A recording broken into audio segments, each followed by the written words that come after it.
Let's start with how does that make you feel? Let's start with the fact that are you jealous? Does it make you feel bad that your husband has wandering eyes? How does it make you view yourself? Kasi it's not about my opinion, because personally my husband doesn't have wandering eyes, so I can't relate. However, the first person that you should be asking or talking to about this should be your husband. Because these are some of the things that you need to be discussing as husband and wife as to what he does and how it makes you feel. If may asawa ka na ganyan. Because ako kasi, I don't feel, hindi naman sa wala akong insecurities. I just do not equate my insecurities as being my husband's problem, because it's mine. And I control it because I can only control myself and not my husband. I am, however, grateful that my husband respects me enough that he doesn't do this.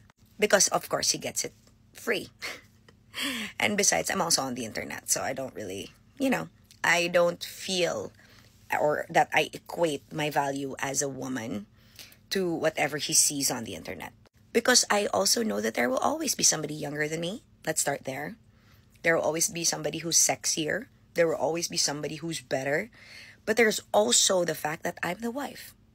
And that in of itself is something that assures me every day. But if your husband does this, then it should boil down to how does that make you feel? Do you feel good?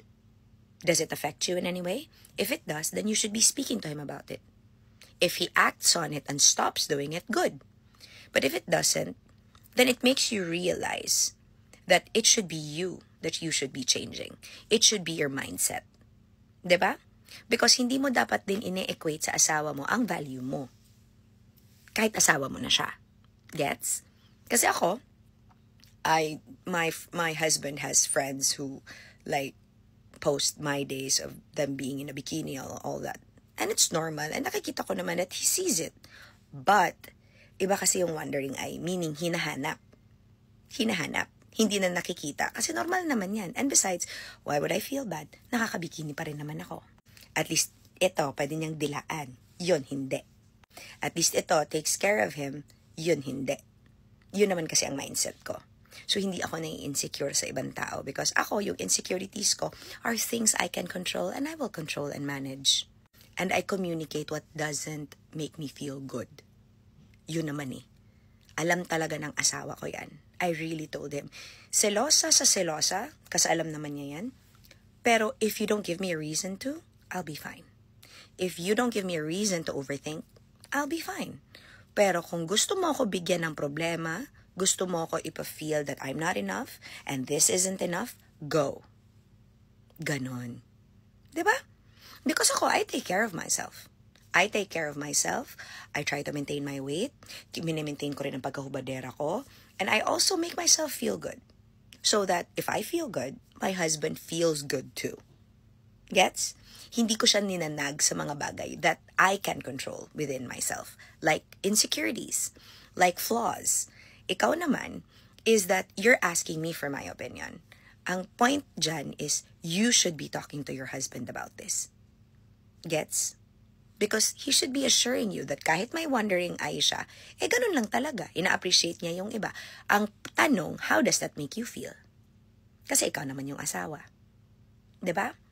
Kasi ako, I don't mind. Andiyan na yan eh. 'Di ba? Andiyan na yan. So wala ka, 'di ba? Kasi the thing about you asking me is that I can't relate to it. Because my husband searches about NBA, aviation, airplanes. Hindi naman yung flight attendant. At alam naman niya na if he does anything with the flight attendant, if ever he enters an airline, I will make sure it will scar them and they won't be able to work. Ganun lang yun. 'Di ba? Hindi kasi dapat natin pinapangunahan ang ating mga asawa. Because we are obliged to trust them. We are obliged to respect them enough to communicate to them what works for us and what doesn't. And if your husband is the type that makes you feel bad because his eyes wander, then it's something that you need to communicate with him. This is how it makes me feel. And tingnan mo kung ano yung reaction niya. If he brushes it off, then it shows you what your value is. It shows you whether he respects you or not. Ako kasi, when I open up something to my husband and he starts to get defensive, then I communicate that you being defensive doesn't work well for me. And I'm not going to let you affect me with your reaction. Ganun kasi yun. Kasi ako, buo sa sarili ko that I will not let anyone else affect my marriage. Not even images on the internet. Gets? Hindi ko talaga papayagan anybody, not even my husband and his reaction, to disturb my peace within myself. Kasi ginagawan ko naman ng paraan ang sarili ko. I wax. I take care of myself. I maintain my weight. Alam mo yun? I make myself feel good. I have confidence that at 36, I still look good in a bikini. Yung mga ganun. Kasi responsibility natin yan sa mga sarili natin. Hindi sa asawa natin. Kaya if you're asking me what I think, ganyan-ganyan, normal yan, be. Hindi lang naman tayo ang hubadera. Like ako, alam ko, hindi lang ako ang hubadera.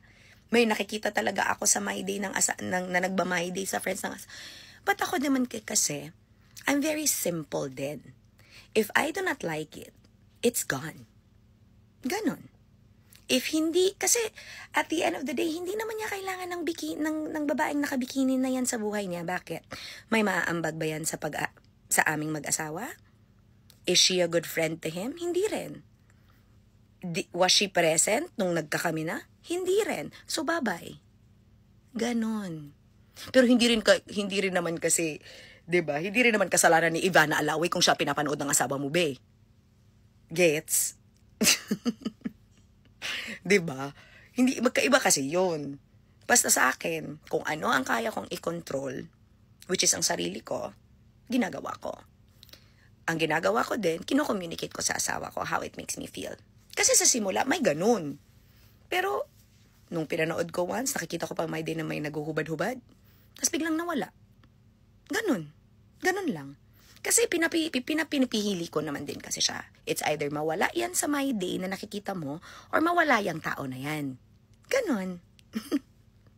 Pero no, kidding aside, you should communicate with your husband. Ganun yun.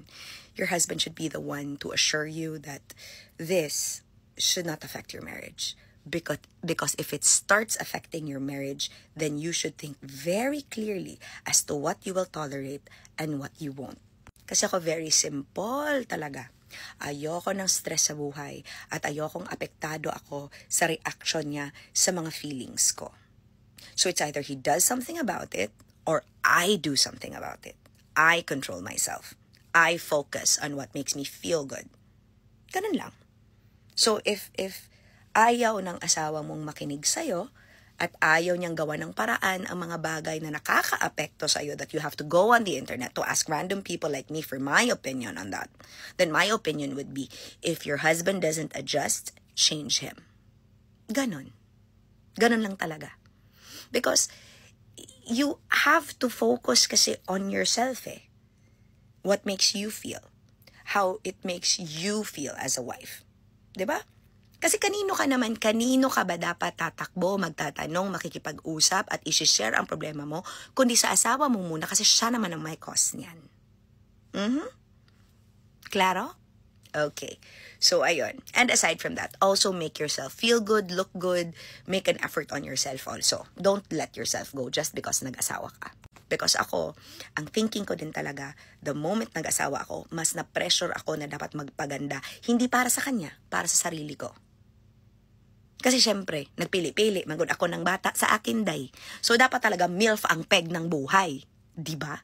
Dapat mas dumoble ang pagkahubadera at pagka-porn star. Ganun. Para feel better ako, para happy wife ako, at para happy ang life ko. Ingat!